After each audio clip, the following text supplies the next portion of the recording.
Okay, so this is a video game review for Outlaws for the PC. This game was released and developed by LucasArts in 1997 and is a fun first-person shooter. Now, I'm the sort of person that hates almost anything cowboy related. It doesn't matter if it's Brokeback Mountain, No Country for Old Men, or even the John Wayne quote-unquote classics. If it's on the TV, I'm switching it off, which is what makes my enjoyment for two Wild West games, this game, Outlaws, and Gun, which I first played on the PS2, just so strange. On a side note, if you happen to have a PS2, I think it's on GameCube, on Xbox and Xbox 360 as well, then pick yourself up Gun. It's a fantastic game, which I very much hope to get round to reviewing someday. But onto Outlaws, if I can be engaged by a 12-year-old Wild West shooter, which doesn't have a game mode called Monkey Assistant, nor an announcer which says Wicked Sick after the 7th kill in a row, then really anyone can. Now, if you've played even a few LucasArts games, you'll be able to smell it off this game from about a mile off. It just reeks of that LucasArts touch, and I say that in a good way. I feel that a lot of the LucasArts games that came out during the 1990s, and even possibly ones before that, some of them were of a very high caliber. I'm not saying this is a great game, I'm saying it's a fun and good game, and this is certainly ranks among some of them. The art is very reminiscent of Monkey Island, the Curse of Monkey Island, the cutscenes especially, and the game mechanics are even closer to Star Wars Jedi Knight 2, released just some months later. If you played that game, you'll feel very much at home with this game, and I'm sure to compare the two during this review quite a lot, given how similar the levels feel and the general graphics texturing which you'll see. So let's get into the meat of this review and start with the story. The story is fairly simple. A property tycoon is trying to get his hands on a vast tract of land for the purposes that I forget again. And your character, Marshall James Anderson, he happens to be one man, not selling. So one day, while he's off buying supplies from the local store, approximately 4,000 miles away, this tycoon's henchmen burn down his house, kill his wife, and steal his daughter. Fair enough, really. It's the Wild West. But in doing so, it starts off a cycle of revenge for Marshall, as he's known. Of course, all the cliches are out in full force here. He's a retired marshal. He was set to live out his life in peace, till this very moment. Well, he goes after the men who did this, and in the process will probably depopulate the entire Midwest. The story holds, but a second inner story, which I won't reveal, is a lot less believable. This storyline twist was in the same kind of league as saying at the end of a 3-hour film it was all a dream. That's kind of on the level that it was at, and I could see it coming from about a mile off, and I really hoped it wouldn't end up like that, but it did, and unfortunately put a bit of a dampener on what was otherwise a fairly alright story and a pretty fun game into the bargain. Didn't completely ruin it for me, but it was a bit of a shame that it was left in the game. Now, there are plenty of cutscenes in Outlaws, which I always appreciate in games, and the opening scene is 6 minutes long, which, by today's standards in games, with the exclusion of maybe the Metal Gear Solid franchise, is an eternity. But it really does set you up nicely for the game. When you have a story, when you have a backstory, and you spend 6 minutes at the start understanding about the characters, where they're from, and things like that, then you really are invested in the game. And it's nice to be running and gunning in games, but it's also nice to have a backstory as well, and that's what Outlaws gives you.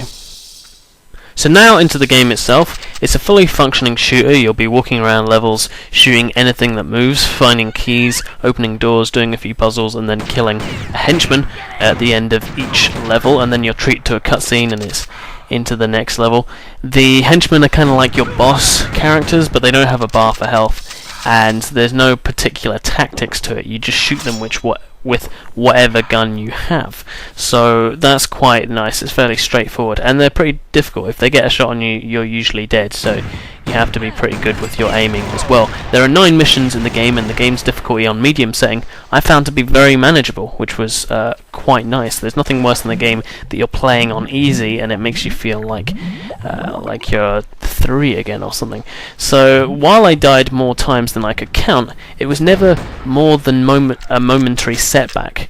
It's a game where you just need to remember which corner your killer was from, and then make sure you put a bullet between their ears. the next time you load up. And just remember to keep saving as you go along, and you should make progress. One thing that will slow you down is the puzzles, and I'll admit they're a tiny bit grating by the end of the game. I did resort to online walkthroughs, as I just don't like obscure puzzles taking up my time in my games, and I've lost any tolerance for that in my older age. While I'll say that they're not the most difficult that you'll come across, they can be quite annoying, especially like me, you're too proud to actually check out the answer and just spend more time actually working it out, because it doesn't really help that a lot of the levels, especially the sawmill level and the mines level, they look very similar. Within all the rooms look very, very similar because of the old style 3D environments and the same shades of colour, maybe brown or grey. You do a lot of backtracking just to work out which room is still undiscovered, and it's a little bit of a chore, really. You do have a map, but there are times when things are working on different levels, and that's not obvious to tell where you still need to go. And a couple of times, a couple of the puzzles saw me jumping through a fireplace which was fully lit, and I thought that was thinking just so far out of the box. I was wondering what kind of sick person got control of the level design. That said, most of the puzzle levels, puzzle-focused levels, are usually followed by a more shooting affair kind of level after that, so it does break up those puzzle elements a bit, and it's not quite, don't be expecting like a Majora's Mask type game.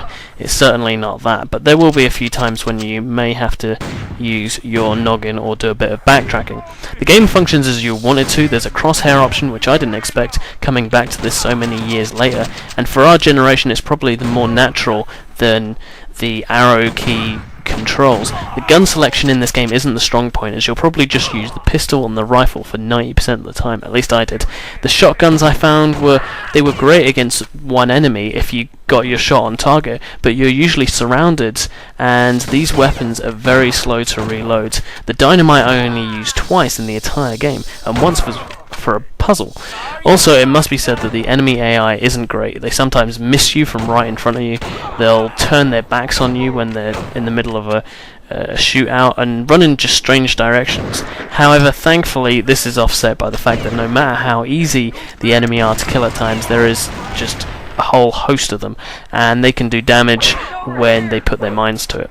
This means that maybe even by the 10th kill in a row, the player shouldn't be overconfident, because he or she knows that, based on previous experience and levels, that the next fatality is usually just right around the corner. The level design for the most part is quite good. The levels vary between a reasonable size and large. Overall, I prefer Jedi Knights, but that's just because I like that whole Star Wars universe.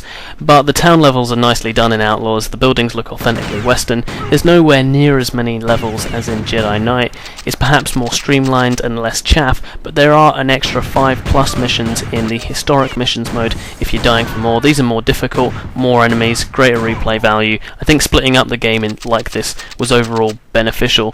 The sound effects are fairly well done in this game, as is the music. It was the first place I ever heard Ecstasy of Gold, which I can't remember which bit it was, but I'm sure it was in this game, and that alone is worthy of praise. It's a great piece of music, so look it up if you've never heard of it. Some of the enemy jeers and taunts may annoy players after a while, but personally I found them tolerable even after the 600th repetition. So to conclude, it may seem as though I haven't said much about this game in its favour, but the thing is, this video is its positive. Hopefully, if my editing is anything to go by, it will sell itself. It's as fun to play as it looks, which is not true of all games. Ultimately, this game also benefits probably from me not playing it back in 1997 or since, and so unlike with Jedi Knight 2, which just got overshadowed massively by its later sequel Outcast, the same is not true here, and much of this was fresh to me.